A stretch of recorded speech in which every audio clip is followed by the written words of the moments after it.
സമൂഹത്തിൽ വിദ്യാർത്ഥികൾ കാണിച്ചു കൂട്ടുന്ന ഈ ക്രൂരകൃത്യങ്ങൾക്ക് ഒരു നിയമവ്യവസ്ഥയില്ല. അപ്പം ആ കുട്ടിയെ കൊലപ്പെടുത്തി വിദ്യാർത്ഥി മുഹമ്മദ് ഷവാസിനെ കൊലപ്പെടുത്തിയിട്ട് ആ കുട്ടിക്ക് പരീക്ഷ എഴുതാൻ സാധിച്ചില്ല. അവൻ മരണപ്പെട്ടു. ഈ പ്രതികൾ സംരക്ഷണം കൊടുത്ത് അവരെ വിദ്യാർത്ഥികളാണ്, അതുകൊണ്ട് അങ്ങനെ നിയമമില്ലെന്ന് പറഞ്ഞിട്ട് അവരെ പരീക്ഷ എഴുതി, പിന്നെ പോലീസ് പ്രൊട്ടക്ഷനോടുകൂടെ.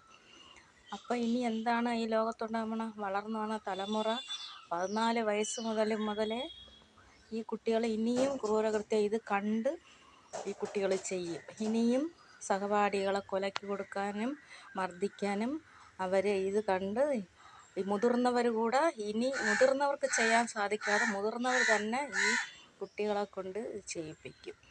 അപ്പം മുതിർന്നവർക്ക് ജയിലിൽ കിടക്കണ്ടല്ലോ. ഇതൊരു വല്ലാത്ത നിയമമായിപ്പോയി നമ്മുടെ സമൂഹത്തിന്. കേരളമേ ഈ നിയമവ്യവസ്ഥ മാറ്റി നീതി ഉണ്ടാവണം. ആരാണോ കൊലയ്ക്ക് ശിക്ഷിക്കപ്പെടുന്നത് അവരെ തന്നെ ജയിലിലാക്കണം. അതിനുള്ളൊരു നിയമം വരണം. അത് കുട്ടിയായാലും വലുതായാലും ചെറുതായാലും എല്ലാം ഒന്നുപോലെ തന്നെ ഉണ്ടാവണം. ഈ കുട്ടികൾ ഈ കൊല ചെയ്യാൻ കാരണം മുതിർന്നവരെ നേതൃത്വം കൊടുത്തിട്ട് തന്നെയാണ് പ്ലാനിങ്ങോടുകൂടെ ചെയ്തത്. അല്ലാതെ ഈ ആയുധങ്ങൾ കുട്ടികൾക്ക് എവിടെ നിന്ന് കിട്ടാനാണ്? ഈ സ്കൂളിൽ പഠിക്കുന്ന കുട്ടികൾ സഹപാഠിയെ കൊലപ്പെടുത്താൻ വേണ്ടി ഉപയോഗിക്കുന്നു. അവൻ്റെ കണ്ണടിച്ച് പൊട്ടിക്കാൻ നേതൃത്വം കൊടുത്തത്. അപ്പം ഇത് കൊലയാളികളുടെ മക്കൾ മാത്രമേ ഇത് ചെയ്യുള്ളൂ.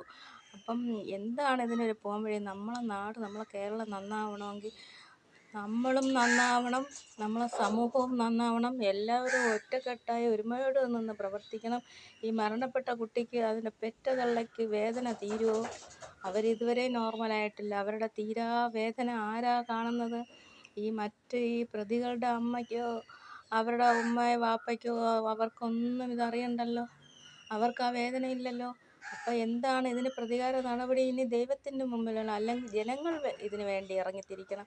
അല്ലാതെ നമ്മുടെ സമൂഹത്തിൽ നമ്മളെ നിയമത്തിന് വ്യവസ്ഥയില്ലെന്നാണ് അറിയപ്പെടുന്നത്. അപ്പം പകരത്തിന് പോലെ നമ്മൾ ഇപ്പോൾ ഒരാൾ അല്ലെങ്കിൽ നമ്മുടെ കുട്ടിയെ ചെയ്താൽ നമ്മൾ തന്നെയാണ് ഇറങ്ങി അതിന് പകരത്തിന് നമ്മൾ ചെയ്യേണ്ടത്. അല്ലാതെ നമുക്കിവിടെ നീതി കിട്ടത്തില്ല. എല്ലാവരും ഒരുമിച്ച് ഒറ്റക്കെട്ടായി നിന്ന് പ്രവർത്തിക്കണം. നമ്മളെ ഒരു ബാലകൻ ഇന്ന് എക്സാം എഴുതാനുള്ള കുട്ടിയാണ്, കുട്ടി റാങ്ക് ലിസ്റ്റ് പേര് വരാനുള്ള കുട്ടിയാണ്.